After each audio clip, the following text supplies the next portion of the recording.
want to share a little bit with you about my son on February 11th of this year, 2015. He was shot and killed by San Jose police officers. Just some details about it. And I avoided details as long as I could.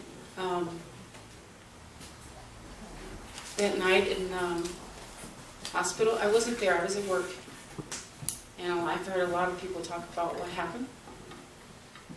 When I was in the hospital and I was begging and crying to see my son, well, first let me back up. I made it to the police scene, and I'm running to try to get to him. And the policeman told me, if you cross that line, we're going to arrest you. Wow. And I said, that's my baby in the street. Of course, he was 23 years old, but that was my baby. Right. And he said, I understand that, ma'am, but if you cross that line, if you go any closer to that police line, you're going to get arrested.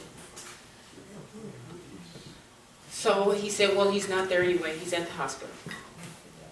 I went to the hospital begging and crying to see my child, and they said you can't see him, it's a crime scene. And when the doctor came in, and I'm sitting there praying, don't let him be dead, don't let him be dead, don't let him be dead. Because when his fiance called me on the phone and was telling me what was going on, I heard those bullets. I didn't see them, but I heard them through her cell phone. And the policeman decided that not only were they going to kill Philip, they decided that they were going to assassinate him. They shot him up. The doctor told me, you don't understand, you don't want to see him. He does not, when he got here, he did not have an esophagus. He took bullets to his face and bullets to his brain. And the doctor told me, basically, they shot out half his face. He said you would not recognize him. Now, Philip was carrying, he had in his hand, so I don't really know, but some people that saw it are saying he had in his hand a pocket knife. The pocket knife was 4 inches, and to be a legal weapon, it has to be 6.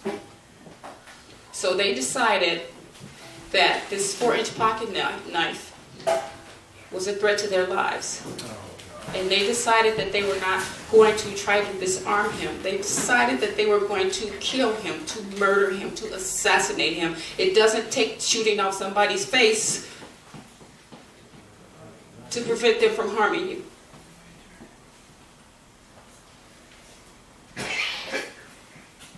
I don't understand that kind of violence. I don't understand that kind of hatred, because that's what it looks like to me. It looks like hatred. And people tell me, well, that's what the policemen are trained to do. And my response to that is, then you're training assassins, because that's what he did. That's what they did.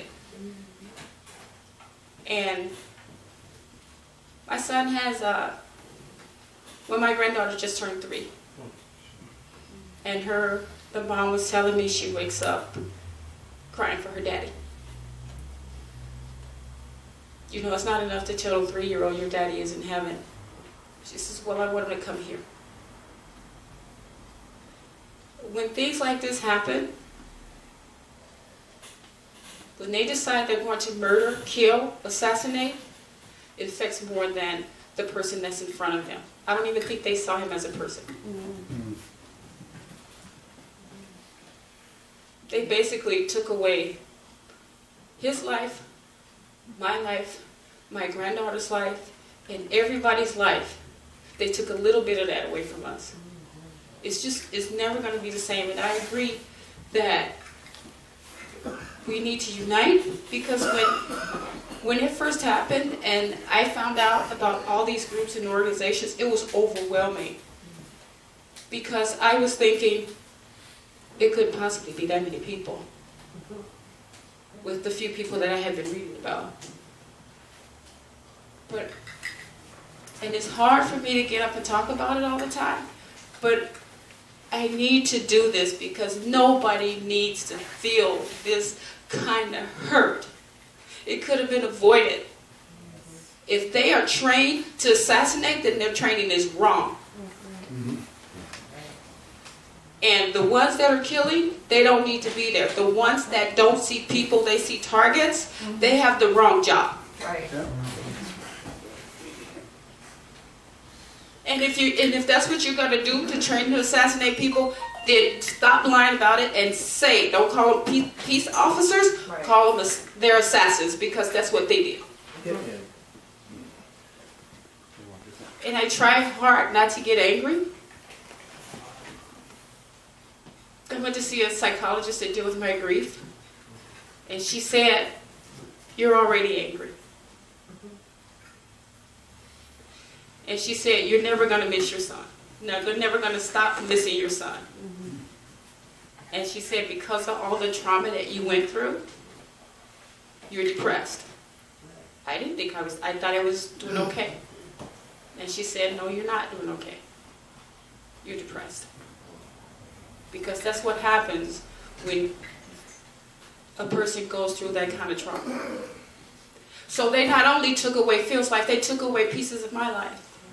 And everybody in my family, including the 3-year-old, that when asked about her daddy, she says, "Daddy got shot. Daddy's in heaven." That's all she could say about her daddy. And she wakes up crying for her daddy. And that's just not fair.